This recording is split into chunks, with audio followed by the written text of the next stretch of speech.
네, 안녕하십니까. 신지식인 정희태입니다. 저는 국립 한국복지대학교 특임교수를 역임했습니다.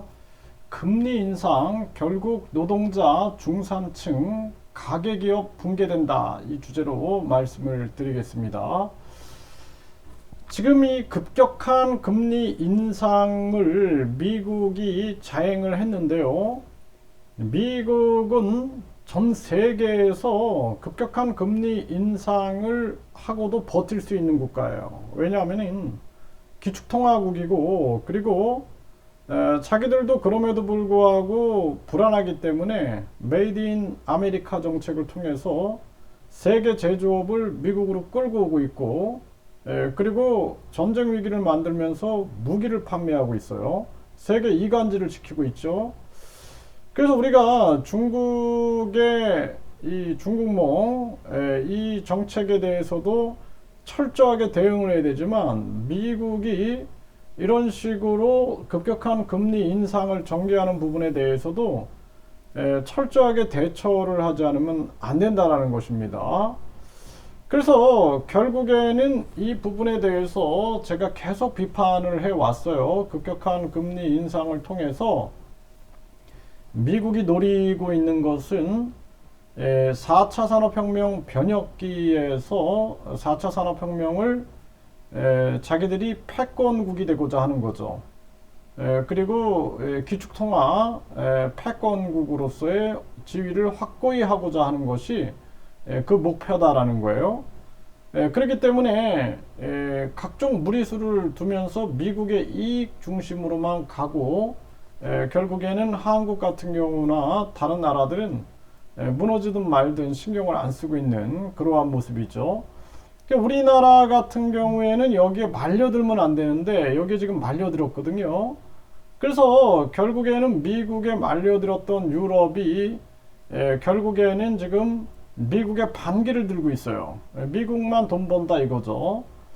그래서 결국에는 노동자, 중산층, 가계, 기업이 붕괴되는 쪽으로 가는 겁니다. 이거 누가 좋아요? 미국이에요, 미국. 미국은 결국에는 미국이 세계를 지배하는 미국의 금융, 미국의 금권 세력이 세계를 지배하는 구도를 만들고 있는 것입니다.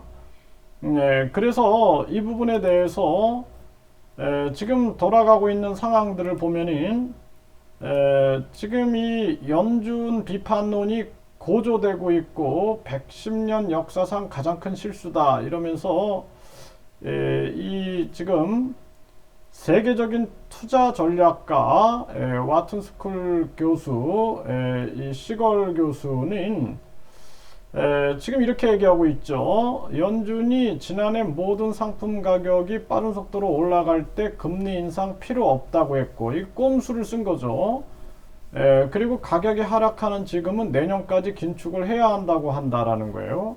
이게 지난 2년 역사상 110년 역사상 가장 큰 정책 실수 중 하나다 이렇게 얘기를 하고, 지금 이제 내년 경기 침체를 예상하고 이제 노동자와 중산층이 그 대가를 치른다 이런 얘기를 하고 있는 거예요.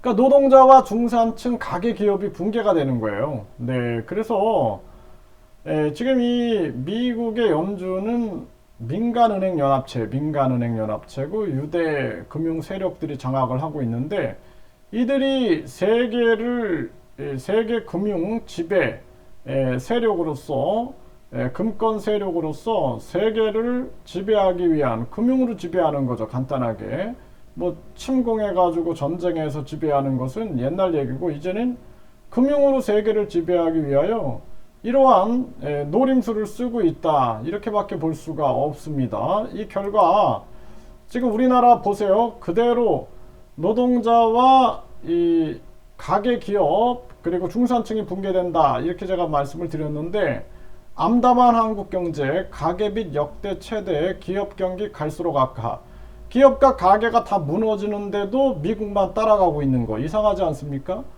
그래서 세계 이 금권 세력들은 각 나라의 정치 지도자들을 포박하겠죠. 매수하거나 포박해가지고 자기들을 따라오게 만들게 한다면 결국에는 그 나라는 붕괴될 수밖에 없는 거예요. 그래서 우리나라 정치인들이 사실상 침묵하고 있는 게 저는 너무나 이상합니다.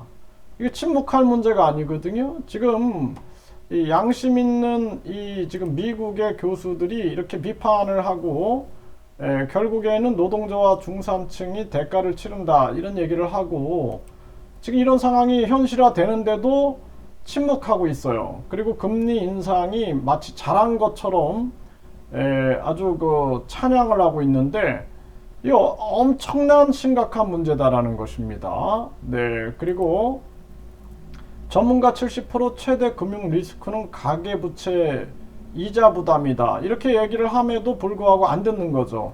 가계부채 부담에 대해서 전혀 신경을 안 쓰고 있는 모습이고, 그러다 보니까 지금 이 파업이 나고 있는데 이 경제 위기 속에서 파업이 일어나는 게 참 안타까워요. 네, 안타까운데 이게 지금 이 연준의 이 금융 급격한 금리 인상으로 인해서 이 시걸 교수가 이거 비판했잖아요. 이렇게 얘기했잖아요.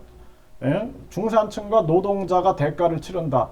결국에는 이제 못 살겠는 거예요. 급격한 금리 인상으로 못 살겠으니까 지금 들고 일어나게 되는 거죠. 지금 지하철 노조도 파업을 결정하고 쓰레기 수거 인건비 대폭 인상, 수혜는 노동자보다는 위탁 업체다 그러면서 이게 이제 비판하고 나오고 있는 거죠. 네, 이러한 모습들 못 살겠는 거예요. 지금 급격한 금리 인상이 결국에는 우리나라 가계부채가 3천조, 그러니까 2천조는 이제 통계적으로 나온 거고 숨은 빚이 또 1,000조다라는 거예요.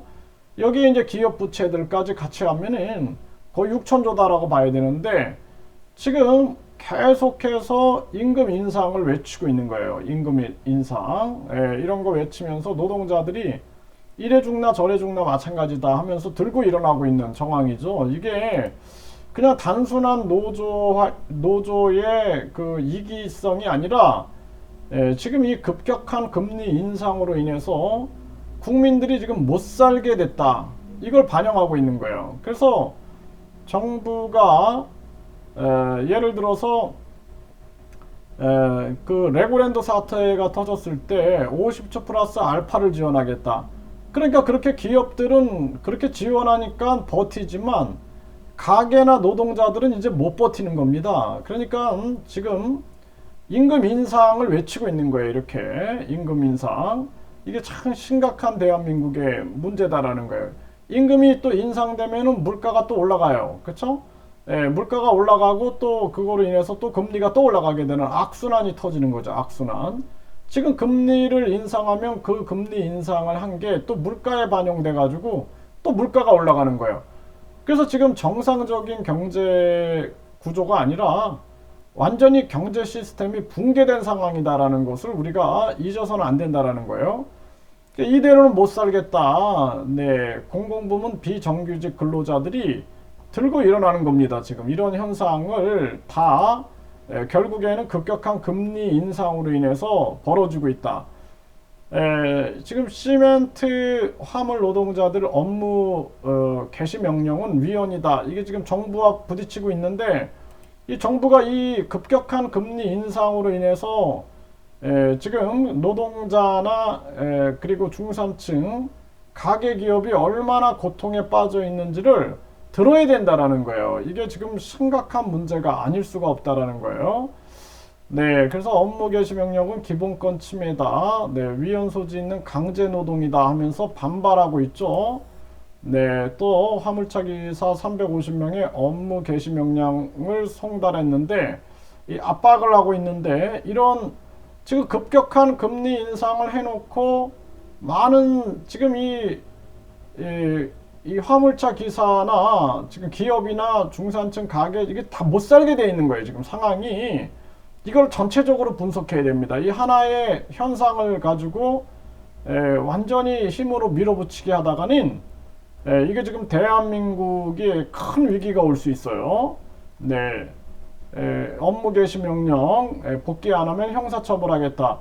그러니까 이제 근로자들 입장에서는 이 정치꾼들이 이렇게 진행하는 부분에 대해서 크게 반발할 수밖에 없는 거예요. 이걸 쉽게 수그러들지 않는다. 이거는 제가 봤을 때는 생계의 문제이기 때문에 아주 거센 바람이 불 거다. 저는 그렇게 보고 있고, 정부가 대화를 해야 돼요. 대화를 하고 이 급격한 금리 인상 문제를 해결하지 않으면 안 된다. 저는 그렇게 보고 있습니다. 네, 한국 경제 성장률 2% 넘기 힘들다. 금리 인상 말아야 한다. 이 지금 하버드 대학교 교수가 이런 얘기를 한 거죠. 지금 한국 경제 성장률 2% 넘기 어렵다. 지금 다 1%대, 뭐 0. 마이너스 0.7%대 막 이렇게 예상하고 있는데 금리 인상하지 말아야 된다라고 얘기하는데 계속 인상하고 있죠. 누구 얘기를 듣는 거예요, 도대체? 예? 그리고 이제 우리 사회가 지금 급격하게 지금 이 노동자들도 가계 기업들도 다 알고 있어요. 급격한 금리 인상 때문이다. 근데 이게 잘못됐다라는 걸 비판을 못하고 있는 거예요. 왜냐하면 감히 정부가 하는 거에 대해서 비판 못하고 미국의 중앙은행이 하는 거에 대해서 비판을 못하는데, 미국의 중앙은행이 민간은행연합체다. 그 배후에는 이제 유대 금융 세력이 있다. 그러면은 유대 금융 세력들이 고리대금업을 통해서 금융을, 세계 금융을 장악하고 있는데, 그러한 부분들에 대한 우리가 통찰을 못하면 안 되겠죠. 베로 교수는 통화 긴축이 더 깊은 침체를 초래한다. 금리 인상 말아야 한다. 이거 정답입니다, 이게. 이런 정답인데 이런 얘기를 듣지 않는 거죠. 듣지 않고 지금 누구의 얘기를 듣고 있는가? 지금 우리 정부를 이 정부를 움직이고 있는 자들이 누구인가 도대체? 이걸 우리가 분석을 안 할 수가 없습니다. 네, 그래서 한국 정부의 배후에서 누가 움직이고 있는가? 국민들의 생각과 반대로 가고 있는 그러한 일이죠. 아주 안타까운 일이 아닐 수가 없습니다.